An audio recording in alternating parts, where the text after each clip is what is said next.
आसंता सप्ताह प्रकाश पाइब उच्च माध्यमिक शिक्षा परिषद परिचालित जुक्त 2 परीक्षा फल। फल प्रकाश पाई समस्त कार्य चूड़ांत पर्यायर पहुंची। आसंता 15 रे फल प्रकाश नहीं लक्ष्य रखा जाइथिबा बेले एथिरे सामान्य विलंब होई पारे।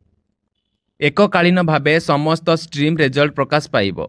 आसंता 7 रु 8 दिन मध्य रिजल्ट प्रकाश करा जिवो बोली सीएचएसई पक्षरु सूचना मिली। सेहीपरि केंद्रीय माध्यमिक शिक्षा बोर्ड बा सीबीएसई परिचालित दशम और द्वादश श्रेणी परीक्षा फल मध्य आसंता सप्ताह प्रकाश पाइबार संभावना रही। जातीय गणमाध्यम सूचना अनुजाई आसंता सप्ताह ही रिजल्ट प्रकाश पाइब।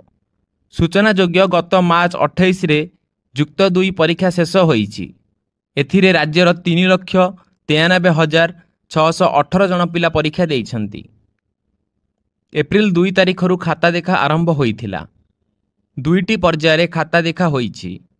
खाता देखा शेष होइथिबा बेले रिजल्ट प्रकाश पाई थिबा आनुषंगिक समस्त कार्य आसंता 3 दिन मध्य शेष हेबो। तापरे रिजल्ट प्रकाश पाइब। अर्थात 7 रु 8 दिन मध्य रिजल्ट प्रकाश पाइब बोली विशेष सूत्ररु जणा पड़िछि। सीबीएसई रिजल्ट गत वर्ष मे 13 तारिख रे प्रकाश पाइथिला। चलित वर्षर फल आसंता सप्ताह मध्य प्रकाश पाइब बोली जातीय गणमाध्यम रे चर्चा होउछि। एही भली खबर अपडेट पई आम सह जोड़ी होई रुहंतु। धन्यवाद।